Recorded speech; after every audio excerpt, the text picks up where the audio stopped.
আজি ১ ফেব্ৰুৱাৰী ২০০৫ চনৰ পিছত নিযুক্ত পোৱা কৰ্মচাৰীসকলে দেশজুৰি কলা দিৱস পালন কৰি আছে। তেওঁলোকে নিজৰ ভৱিষ্যতক চিন্তা কৰি বিৰাট অস্থিৰতা ভোগ কৰি আছে। চাকৰি কাৰ্যকাল শেষ হোৱাৰ পাছত পেঞ্চন নাথাকিলে তেওঁলোকে কি কৰিব? গোটেইখিনি কথা সামৰি লৈ ভিডিঅ'টা আৰম্ভ কৰক। ২০০৫ চনৰ পাছত নিযুক্তি পোৱা কৰ্মচাৰীসকলে তেওঁলোকে NPS বা UPS গ্ৰহণ কৰিবলৈ সন্মত নহয়। বিশেষ কৰি ২০১৩ত অসম চৰকাৰে যিবোৰ স্কুল কলেজ প্ৰাদেশিকৰণ কৰিলে, সেই স্কুল কলেজবোৰৰ বেছিভাগ মাষ্টৰে দীৰ্ঘদিন চাকৰি কৰিব নোৱাৰিলে। তেওঁলোকে কোনোবাই ৫ বছৰ, কোনোবাই ১০ বছৰ চাকৰি কৰি অৱসৰ নিব লগা হ'ল। তেওঁলোকে যদি OPS নাপায়, NPS বা UPSৰ অধীনত ২ৰ পৰা ৩,০০০ টকা পেঞ্চন হিচাপে পাব। এই ২-৩,০০০ টকাৰে সংসাৰখন কেনেকৈ মেইনটেইন কৰিব? জীৱনৰ বেছিভাগেতো বিনামূলীয়া পাঠদান কৰি কটাই দিলে। চৰকাৰী হিচাপ মতে ২৫ৰ পৰা ৩০ বছৰলৈকে চাকৰি কৰিলেহে তেওঁ NPS বা UPSত লাভৱান হ'ব। গতিকে এই শ্বৰ্ট টাইম চাকৰি কৰা মানুহখিনিৰ অৱস্থা কি হ'ব?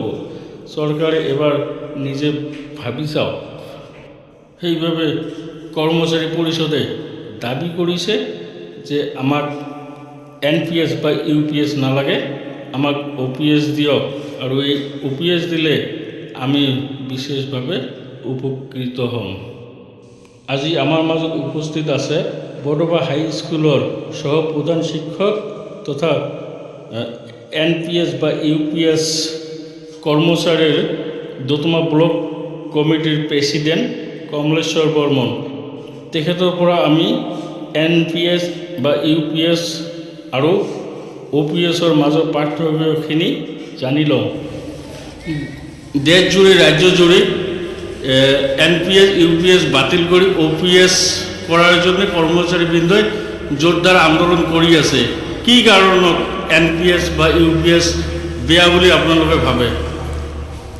আমি NPS বেয়া বুলি ভাবোঁ মানে ইতিমধ্যে গম পাইছোঁ। আমাৰ যিসকল কৰ্মচাৰী NPSৰ অধীনত ৰিটায়াৰমেণ্ট লৈছে, তেওঁলোকে 10 বছৰ, 11 বছৰ, 5 বছৰ এনেকৈ চাকৰি কৰি 17ৰ পৰা 18ৰ পৰা 19ৰ এনেকুৱা কৰি মেক্সিমাম দেখিছোঁ 4,000। কলেজৰ প্ৰিন্সিপাল এজন ৰিটায়াৰ্ড হৈ পাইছে 9,000 টকা। গতিকে এই NPSৰ যি ভয়াৱহতা, এইখিনিৰ প্ৰতি লক্ষ্য ৰাখি আমাৰ কৰ্মচাৰীবৃন্দই ইতিমধ্যে গোটেই ভাৰতবৰ্ষ জুৰি যে আমাক NPS নালাগে, আমাৰ পুৰণি পেঞ্চনটো আমাক দৰকাৰ। কাৰণ জীৱনৰ যিটো মূল্যৱান সময়, সেইখিনি আমি চৰকাৰৰ কৰ্মচাৰী হিচাপে অতিবাহিত কৰাৰ পিছত এই বৃদ্ধ বয়সত যদি আমি আকৌ মানে এইটো কি ক'ব, BPLৰ কৰি আৰু তলত যোৱাৰ যিটো পৰিস্থিতি, ১৯০০ টকা, ২,০০০ টকা, ৫,০০০ টকাত এজন মানুহ বৃদ্ধ বয়সত চলিব পাৰে নেকি? গতিকে আমি এই গণতান্ত্ৰিক দেশত গণতান্ত্ৰিক জনগণ হিচাপে আমি চৰকাৰক অনুৰোধ কৰিছোঁ আমাক NPSটো বাতিল কৰি, আৰু এই NPSৰ যিটো ভয়াৱহতা, এইটো ইমান দিনে আমাৰ কৰ্মচাৰীসকলে কৈ আছিল, কিন্তু চৰকাৰে তথাপি কৈ আছিল NPS ভাল, বহুত লাভৱান হ'ব, কিবা হ'ব, এনেকৈ কৈ আছিল। কোৱাৰ পিছতো দেখা গ'ল যে এইবাৰ চৰকাৰে বুজি পালে NPSটো আকৌ তেওঁলোকে কি কৰিছে, সাল সলনি ঘটাই UPS বনাব খুজিছে। আমি দেখিছোঁ NPS আৰু UPSৰ কোনো পাৰ্থক্যই নাই, তাত কেৱল মানে নাম সলনিয়ে যেন কৰা হৈছে। গতিকে আমি এইটো নিবিচাৰোঁ। আমাক NPSও নালাগে, UPSও নালাগে, আমাক OPS লাগে। এইটোৱে আমাৰ দাবী। এই আন্দোলন মাত্ৰ শিক্ষক কৰ্মচাৰীয়ে জড়িত নে আৰু বাকী অন্য কৰ্মচাৰীবোৰ আছে? শিক্ষক কৰ্মচাৰীৰ পৰা আৰম্ভ কৰি অসম চৰকাৰ বা ভাৰত চৰকাৰৰ যিমান কৰ্মচাৰী আছে, প্ৰতিটো ডিপাৰ্টমেণ্টৰ প্ৰত্যেকটো বিভাগৰ কৰ্মচাৰী ইয়াত জড়িত আছে। চেণ্ট্ৰেল গভৰ্ণমেণ্ট হওক, ষ্টেট গভৰ্ণমেণ্ট হওক, কোনো ইয়াৰ পৰা মানে বাহিৰত নহয়।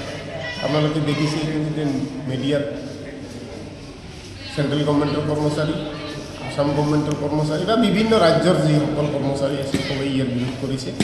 গতিকে আমি NPS UPS আমাক নালাগে, আমাৰ এটাই কথা, আমাক OPS লাগে। চৰকাৰে NPS বা UPS নীতিটো কিমান চনৰ পৰা ষ্টাৰ্ট কৰিছে? NPS UPS নীতিটো মানে 2004 চনলৈকে OPS আছিল। তাৰপিছত তেওঁলোকে 2005 চনৰ ফেব্ৰুৱাৰীৰ পৰা NPSটো আনিলে। কিন্তু এই NPSটো যেতিয়া আনিছিল প্ৰথম আমাৰ যিসকল কৰ্মচাৰী বা শিক্ষক যিসকল মানে শিক্ষকসকলৰ যি সংগঠন আছিলে তেওঁলোকে তেতিয়া বুজি পোৱা নাছিল যে NPSটো কি কৰিব, কি পাব। তাৎক্ষণিকভাৱে সেইগুলো তেওঁলোকে খুব ভাল ডিচিশ্যন ল'ব পৰা নাছিল আৰু চৰকাৰে যিহেতু কৈছিল ভাল হ'ব বুলি, কিন্তু ভালৰ ফলাফলটো যেতিয়া NPSৰ অধীনত চব কৰ্মচাৰী ৰিটায়াৰ্ড কৰিলে কিমানখিনি পালে সেইটো দেখাৰ পিছত তাৰো স্পষ্ট প্ৰমাণ। গতিকে এইটো দেখাৰ পিছত আৰু দেখিল যে NPSৰ কি ভয়াৱহতা, সেইখিনি বুজি পোৱাৰ পিছত এতিয়া আমাৰ কৰ্মচাৰীসকলে NPS UPS আমাক নালাগে, এটাই কথা আমাক OPS লাগে।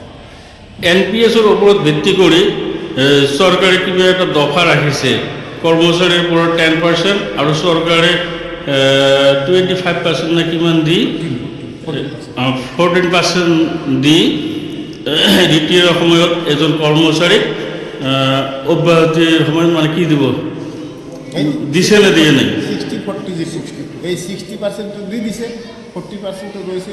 তেওঁলোকে এইটো বিভিন্ন ব্যৱসায়িক গোষ্ঠীৰ হাতত শ্বেয়াৰ মাৰ্কেটত লগাই তাৰে এটা লাম চাম আমাক পেঞ্চন দিয়াৰ ব্যৱস্থা কৰিছে। তাৰে ভিত্তিত পাই আছে 2000, 1700, 5000 এনেকুৱা।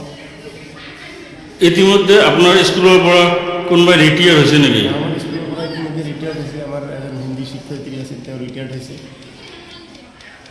কিমান পাই আছে এতিয়া? এতিয়া তেওঁ কিমান পাই আছে? 3500 মান টকা পাই আছে।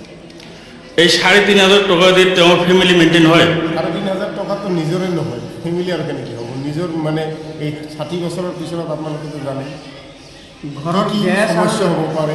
গেছ, খোৱা লোৱা বাদ, নিজৰ দেহাটোৰ কাৰণে অসম্ভৱ। নিজৰ দেহাৰ যিটো মেডিচিন লাগে হয়, তাৰে অসুবিধা। 100 টকা দিনত কৰিলে কিমান হয়? 3000 টকা। 100 টকাত এজন মানুহ চলিব পাৰে নেকি? ঠিকে আছে।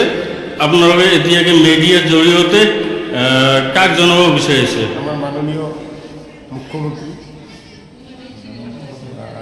হিমন্ত বিশ্ব শৰ্মা ছাৰক আমি এটাই অনুৰোধ কৰিছোঁ, তেওঁ কাগজে পত্ৰই মানুহ বিভিন্ন কৰ্মত তেওঁৰ সুনাম আছে। ভাৰত মানে গোটেই অসমত তেওঁৰ এটা সুনাম আছে যে মুখ্যমন্ত্ৰীজনে আমাৰ যি অসমৰ শুভচিন্তক, তেওঁ বিভিন্ন বিভাগত শিক্ষক নিযুক্তি, বিভিন্ন বিভাগৰ চাকৰি নিযুক্তিৰ ক্ষেত্ৰত খুব ভাল পদক্ষেপ লৈছে। সেইখিনিলৈ আমি সুখী। কিন্তু তাৰ লগতে আমি বিচাৰিছোঁ তেখেতে যাতে আমাৰ এই দীৰ্ঘদিনীয়া যিটো দাবী, এইটোকো আমাৰ কৰ্মচাৰীসকলৰ বৃদ্ধ বয়সত যাতে আমি বিপদত পৰিব নালাগে, সেইটোৰ প্ৰতি অলপ নজৰ দিলে আমি নিশ্চয় সুখী হ'ম। চেণ্ট্ৰেল গভৰ্ণমেণ্টক কিবা জনাব নেকি? চেণ্ট্ৰেল গভৰ্ণমেণ্টে আমাৰ যিহেতু মুখ্যমন্ত্ৰী ইতিমধ্যে কৈছে যে NPSটো আমাৰ নিজস্ব নহয়, সেইটো কেন্দ্ৰীয় চৰকাৰে যি ডিচিশ্যন লৈছে সেইটো হ'ব, আৰু কেন্দ্ৰীয় চৰকাৰে সলাই দিলে আমিও সলাই দিম তেনেকৈ কৈছে। গতিকে ইয়াৰ জৰিয়তে আমি কেন্দ্ৰীয় চৰকাৰকো অনুৰোধ কৰিছোঁ আৰু কেন্দ্ৰীয় চৰকাৰৰ কৰ্মচাৰীয়েও অনুৰোধ কৰিছে তেওঁলোকক NPS UPS নালাগে, OPS লাগে। আমিও তেনেকৈ আমাৰ ৰাজ্য চৰকাৰৰ কৰ্মচাৰীয়ে OPS বিচাৰিছোঁ। ধন্যবাদ থাকিল। তে আপোনালোকৰ দাবী সফল হওক বুলি কামনা কৰি আজি ইয়াতে এৰিলোঁ।